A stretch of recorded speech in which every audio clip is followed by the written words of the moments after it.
মাত্র 7 দিনে কমান 20 কেজি ওজন, কিংবা 3 দিনেই কমিয়ে ফেলুন মেদ চর্বি।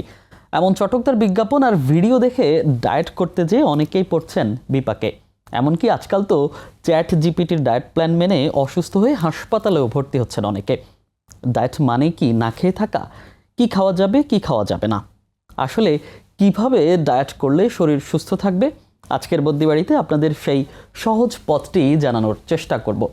দর্শক, সুস্বাস্থ্যে ডায়েট নিয়ে আলোচনার জন্য আজকের বদ্যিবাড়িতে উপস্থিত আছেন পুষ্টিবিদ ইশরাত জাহান ইফাত, এবং পুরোটা সময় সঙ্গে থাকবো আমি মনির হোসেন।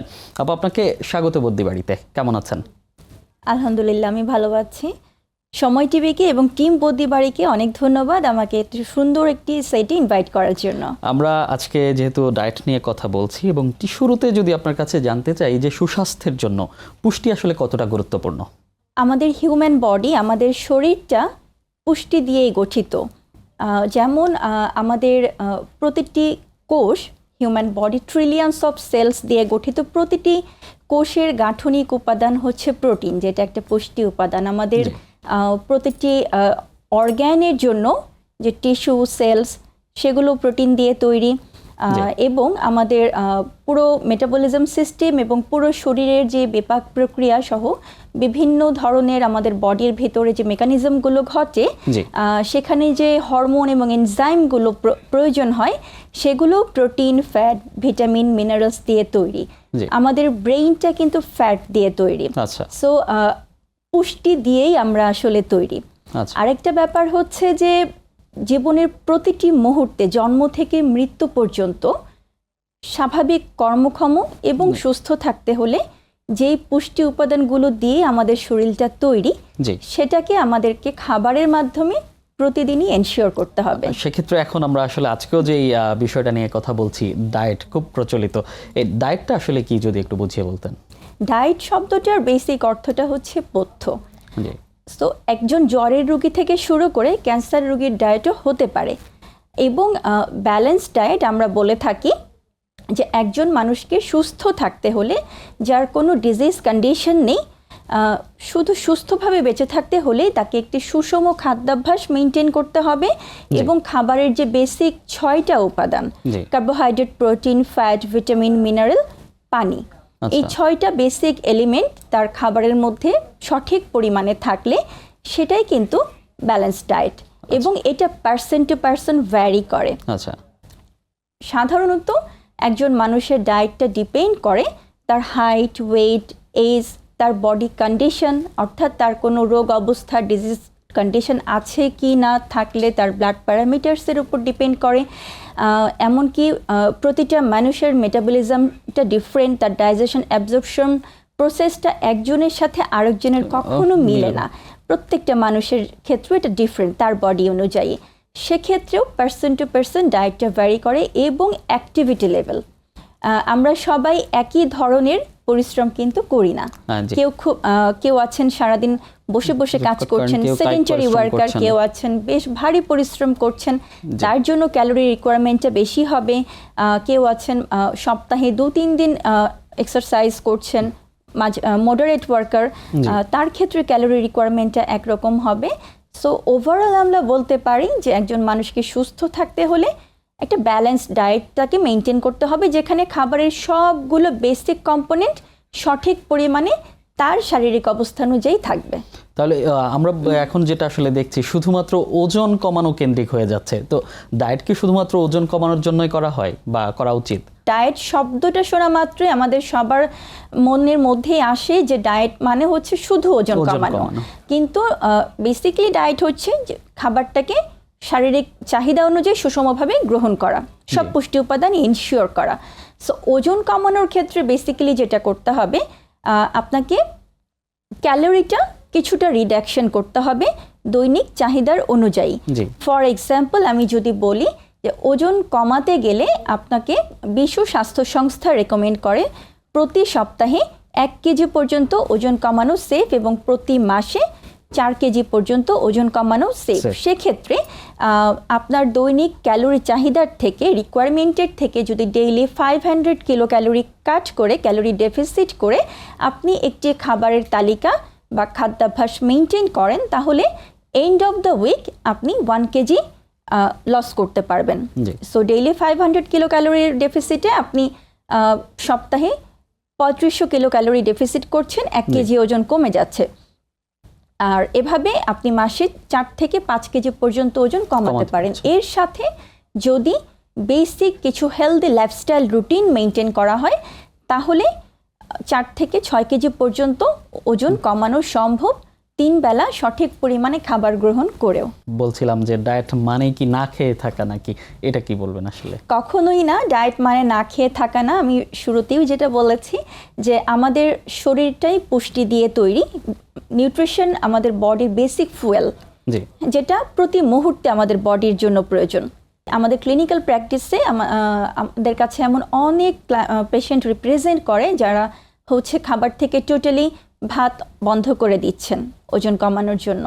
অনেকে আছেন টোটালি ফ্যাট জাতীয় খাবার কাট ডাউন করে দিচ্ছেন। সো এই ধরনের অস্বাস্থ্যকর এবং রং ডায়েটের কারণে দীর্ঘমেয়াদী বিভিন্ন স্বাস্থ্য জটিলতা, বিভিন্ন রোগ তৈরি হয়ে যাচ্ছে।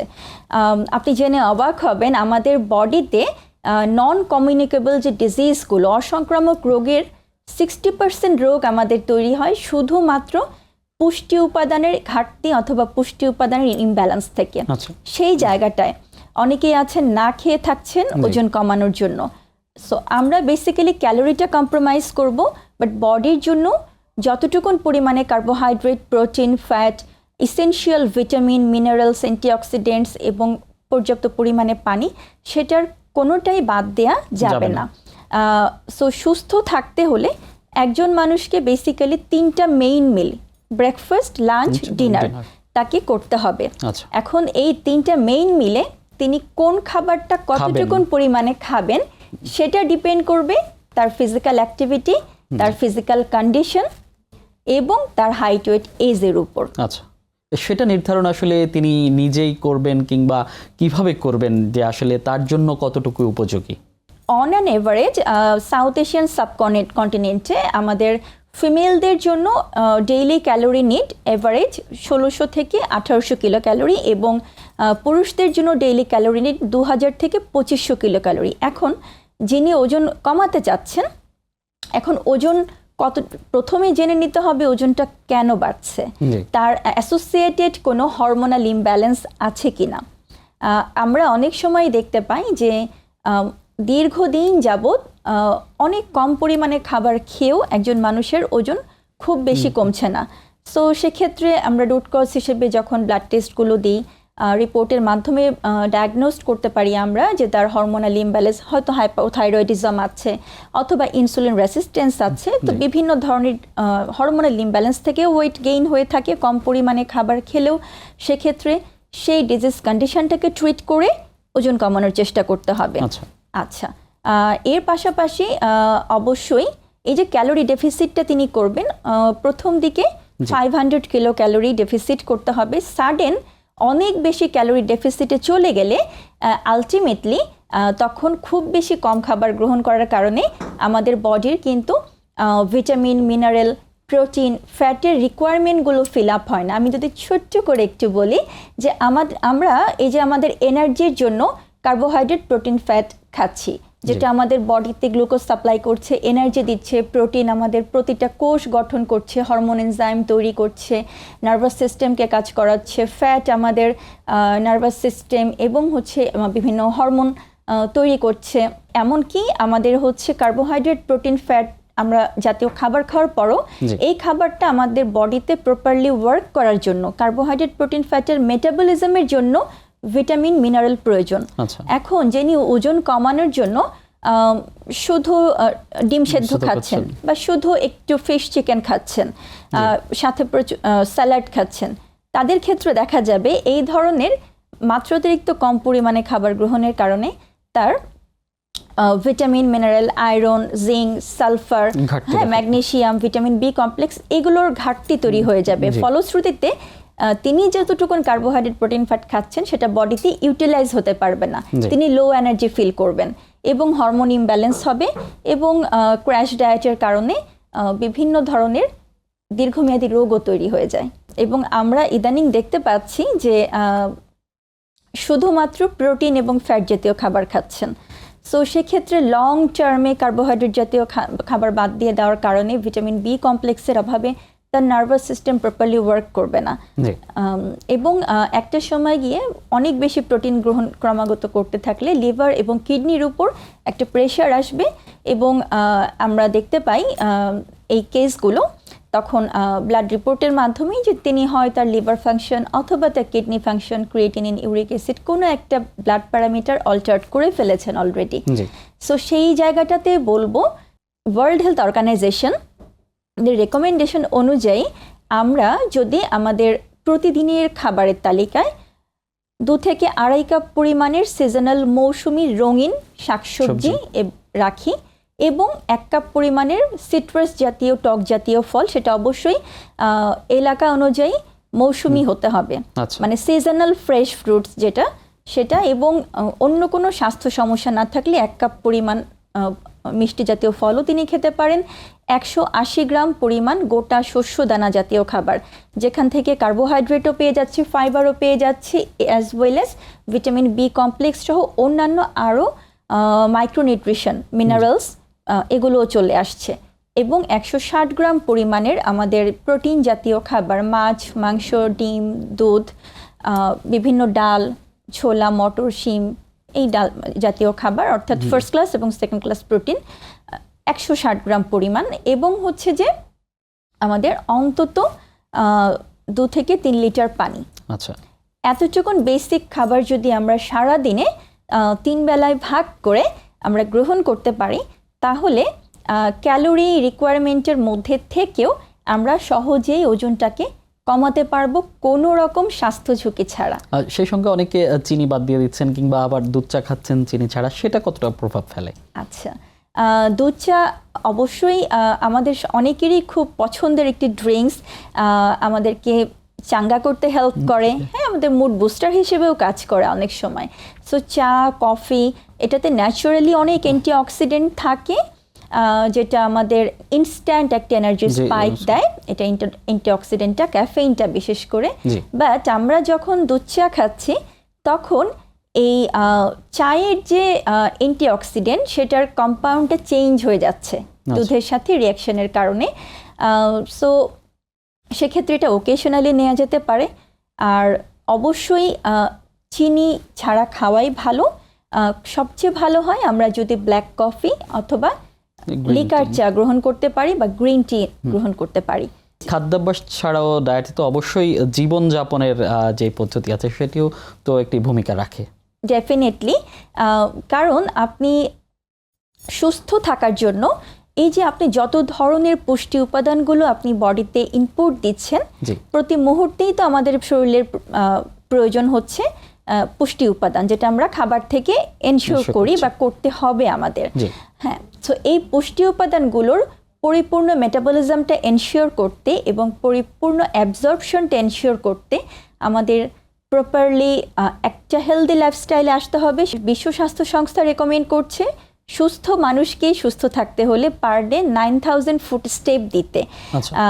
সেক্ষেত্রে একজন মানুষ যদি ডেইলি 45 মিনিটস করে ওয়াক করে বা জোরে হাঁটে, এভাবে সপ্তাহে 5 দিনও যদি তিনি এই ওয়াকিংটা করে, তাহলে তার ডেইলি এক্সারসাইজের কোটাটা ফিল আপ হয়ে যাচ্ছে। আচ্ছা, পাশাপাশি যদি ডেইলি 2 থেকে 3 দিন তিনি কিছু স্ট্রেংথ এক্সারসাইজ অর্থাৎ সামান্য পরিমাণে ভার উত্তোলন করে কিছুটা এক্সারসাইজ করে, সেটাও ভীষণ হেল্প করছে আমাদের মেটাবলিক সিস্টেমটাকে খুব ভালো রাখতে। পাশাপাশি ওয়াটার ইনটেক, সো আমাদের অবশ্যই আমরা বলে থাকি পার কেজি বডি ওয়েটের জন্য মিনিমাম 35 ml পানি ইনটেক করতে। সো যাদের অ্যাক্টিভিটি লেভেলটা বেশি তাদের ক্ষেত্রে আরও 10-15% ওয়াটার ইনটেক বাড়বে। সো দেখা গেছে অন অ্যান এভারেজ 8 থেকে 12 গ্লাস পানি অবশ্যই আমাদের খেতে হবে, এবং এটা খুব ভালো হয় যদি আমরা পার আওয়ারে হাফ গ্লাস থেকে 1 গ্লাস পানি পান করতে পারি। হ্যাঁ, কারণ প্রপার হাইড্রেশনের উপরেও ডিপেন্ড করে আমাদের পুষ্টি উপাদানগুলো কতটা অ্যাবজর্ব হবে, কারণ পানি আমাদের পুরো বডির নিউট্রিশন প্রসেসটার একটা মিডিয়াম হিসেবে কাজ করে, বাহক হিসেবে কাজ করে পুরো শরীরে। হ্যাঁ, আবার রাতের ঘুম একটা অনেক বড় ইম্পর্টেন্ট একটা ব্যাপার। আমরা সকাল থেকে রাত পর্যন্ত যত ধরনের পুষ্টি উপাদান সমৃদ্ধ খাবারগুলো খাচ্ছি সেটা আমাদের বডি রিসিভ করছে, এবং রাত 10:30 বা 11টা থেকে পরবর্তী 7 থেকে 8 ঘন্টা যদি আমরা গভীর ঘুমটা এনশিওর করতে পারি, তাহলে আমাদের বডিতে যে গ্রোথ হরমোনটা রিলিজ হবে সেই সময়টায় আমাদের বডির রিপেয়ার হবে, রিজেনারেট করবে আমাদের সেলসগুলো। এমনিতেই আমাদের এখন এনভায়রনমেন্টাল পলিউশনটা অনেক বেশি, আমরা অনেক বেশি ভেজাল খাবারের মধ্যে আছি, আমরা অনেক বেশি ফাস্ট ফুড খাচ্ছি, জাঙ্ক ফুড খাচ্ছি, ন্যাচারাল খাবার আমরা কম বেশি সবাই তুলনামূলকভাবে কমই খাওয়া হয়, প্রসেস খাবারটাই আমরা কিন্তু বেশিরভাগ টাইমে ইনটেক করছি। সো সেই জায়গাটাতে আমাদের বডিতে প্রচুর পরিমাণে অক্সিডেটিভ স্ট্রেস তৈরি হয়ে যাচ্ছে, এবং এই যে ফ্রি রেডিকেলসগুলো যেটা আমাদের কোষকে নষ্ট করছে, আমাদের বডিতে রোগ তৈরির কারণ হিসেবে দায়ী করা হচ্ছে। সো এই ফ্রি রেডিকেলগুলোকে নিউট্রালাইজ করে আমাদের শরীরকে যে রিপেয়ার করবে, যে রোগগুলো আছে সেগুলোকে কমাবে, এবং আমাদের জেনেটিক্সে যে রোগগুলো ছিল আমরা ক্যারিয়ার, সেটা থেকে আমাদেরকে প্রিভেন্ট করে রাখবে লম্বা সময় ধরে। এই ব্যাপারগুলো এনশিওর করতে হলে অবশ্যই রাতে 7 থেকে 8 ঘন্টা একটা সাউন্ড স্লিপ এনশিওর করতে হবে, এবং দিনের বেলা বিভিন্ন গবেষণায় এটা এসেছে যে দিনের বেলা যারা এক্সারসাইজ করে, বিশেষ করে সকাল 8টা থেকে সন্ধ্যা 6টা, এই সময়টার মধ্যে আমাদের বডির মেটাবলিজম সিস্টেমটা খুব ভালো থাকে। এই সময়টায় যদি কেউ এক্সারসাইজ করে তাহলে তার রাতে ডিপ স্লিপটা এনশিওর করতে ইজি হয়ে যায়, এবং ডিপ স্লিপের মাধ্যমেই গ্রোথ হরমোনটা রিলিজ হচ্ছে, আমাদের বডি অপটিমাম লেভেলে কিন্তু রিপেয়ার হচ্ছে, রিজেনারেট করছে। ডায়েট করতে গিয়ে ঘুমাতে যাচ্ছে, হঠাৎ করে ক্ষুধা লেগে যাচ্ছে, তখন আসলে তিনি কি করবেন, কি খাবেন, কিংবা ফল খাবেন কিনা কোনো, সে বিষয়ে আসলে পরামর্শ কি আপনার? আমরা যখন একজন মানুষকে তার বডির প্রপার অ্যাসেসমেন্ট করে, ক্লিনিক্যালি অ্যাসেস করে আমরা যখন তাকে একটা ডায়েট প্ল্যান দিচ্ছি, সেটা ওজন কমানোর জন্য হোক, রোগ নিয়ন্ত্রণের জন্য হোক, অথবা ওজন বাড়ানোর জন্যই হোক, যেই পারপাসে আমরা দিই না কেন, সেক্ষেত্রে খাবারটাকে আমরা এমনভাবে অর্গানাইজ করে দিই যে তিনি 3টা মেজর মিল, ব্রেকফাস্ট, লাঞ্চ, ডিনার নিচ্ছেন, এবং ইন বিটুইন টাইমে একটা ছোট স্ন্যাক্স, যেটা আমরা যে কোনো হেলদি খাবার আমরা একটু নাটস দিয়ে, বাদাম দিয়ে, অথবা হচ্ছে একটু সিজনাল ফ্রুটস দিয়ে, অথবা গ্রিন টি বা ব্ল্যাক কফি, সময় অনুযায়ী তার বডির নিড অনুযায়ী একটা হেলদি খাবার দিয়ে আমরা তাকে কিন্তু স্ন্যাকিংও দিচ্ছি। সো এভাবে খাবারটাকে ইনটেক করলে কোনো সম্ভাবনাই থাকে না ঘুমাতে যাওয়ার আগে তার ক্ষুধা লাগার। হ্যাঁ, কারণ আমাদের আসলে রাতের খাবারটা সুস্থ থাকতে হলে যেহেতু 10:30 থেকে 11টার ভেতর আমাদেরকে ঘুমাতে হবে, এবং ঘুমানোর অন্তত 3 ঘন্টা আগে যদি আমরা রাতের খাবারটা শেষ করে ফেলতে পারি, তাহলে সে খাবারটা ভালোভাবে হজম হবে এবং আমাদের ঘুমটাও ভালো হবে। কোনো শারীরিক জটিলতা সমস্যা করছে কিনা, বা এই শারীরিক জটিলতা থাকলে ডায়েট করাটা উচিত না, এরকম কোনো জটিলতা আছে কিনা? ডায়েট হচ্ছে পথ্য যেটা, এবং সুষম খাবার যেটা সব বয়সে, সব রোগ অবস্থায় প্রতিটা মানুষেরই প্রয়োজন। তো সেটা ডিপেন্ড করবে যে বিশেষ কোনো শারীরিক অবস্থা থাকলে সেই অবস্থা অনুযায়ী থেরাপিউটিক ডায়েট, যেটা অবশ্যই একজন অভিজ্ঞ পুষ্টিবিদের পরামর্শে হওয়া উচিত। বাড়ি থেকে নিজে থেকে না বুঝলে পুষ্টিবিদের পরামর্শ নিন, এবং ওভারঅল আপনাকে হেলদি থাকতে হলে এবং বিভিন্ন রোগ প্রতিরোধ করে রাখতে হলে অবশ্যই সুষম খাবার দিয়েই আপনাকে ডায়েটটা মেনটেন করতে হবে। সেক্ষেত্রে এই চ্যাটজিপিটি দেখে অনেকে নির্ধারণ করছেন যে আসলে তার ডায়েট প্ল্যানটা কি হবে, এটা আসলে কতটুকু ঝুঁকির মধ্যে ফেলছে বলে মনে করেন? যথেষ্ট ঝুঁকিতেই ফেলছে, কারণ আমরা যেহেতু একজন পার্সনের হচ্ছে তার ক্লিনিক্যাল কন্ডিশনটা অ্যাসেস করে সেই অবস্থা অনুযায়ী একই ওজন কমানোর ডায়েট একজন ডায়াবেটিক পেশেন্টের জন্য একরকম হবে, একজন কিডনি পেশেন্টের জন্য একরকম হবে, এবং যার কোনো রোগ নেই, শুধুই তার ফ্যাটের ওয়েটটা বেশি, হ্যাঁ, তার ক্ষেত্রে একরকম হবে। সো চ্যাটজিপিটি হোক বা গুগল, ইউটিউব, ইন্টারনেট দেখে যারা একটা অস্বাস্থ্যকর খাবার গ্রহণ করছেন বা তিনি বুঝতে পারছেন না এটা তার জন্য কতখানি ক্ষতিকর, কিন্তু লং টার্মে এটা তাকে বিভিন্ন রোগে ফেলবে। জি আপা, আমরা একদমই শেষে চলে আসছি। এখন আমাদের দর্শক যারা দেখছেন, যারা আসলে ডায়েট করতে চাচ্ছেন, তাদের জন্য কি বলবেন সংক্ষেপে? দর্শক, আমাদের জীবনের প্রতিটি পর্যায়ে সুস্থ সুন্দরভাবে বেঁচে থাকতে হলে প্রতিটি পুষ্টি উপাদান এনশিওর করে আমাদেরকে খাবারটা গ্রহণ করতে হবে, খেয়াল রাখতে হবে নিজের ক্যালোরি রিকোয়ারমেন্টের মধ্যে থেকেই খাবারটাকে ইনটেক করা। বাড়িতে নিজে থেকে না বুঝলে অবশ্যই একজন অভিজ্ঞ পুষ্টিবিদের পরামর্শ নিন এবং অবশ্যই যতটা সম্ভব ফ্রেশ সিজনাল প্রাকৃতিক খাবারের প্রতি সংযুক্ত থাকুন। ধন্যবাদ আপনাকে বদ্যিবাড়িতে আসার জন্য। ধন্যবাদ। সুস্থ দেহে সুস্থ মন, কিন্তু ভুল খাদ্যাভ্যাস অযত্নের মাঝেই হারিয়ে যায় প্রাণশক্তি। তাই শুধু না খেয়ে থাকা নয়, সঠিক ডায়েট সুস্বাস্থ্যের জন্য জরুরি। সঠিক পরামর্শ নিয়ে ডায়েট করুন, সুস্থ থাকুন, সেই প্রত্যাশায় শেষ করছি আজ। দেখা হবে পরবর্তী পর্বে। ততক্ষণ ভালো থাকুন, সুস্থ থাকুন আর সঙ্গে থাকুন সময়ের।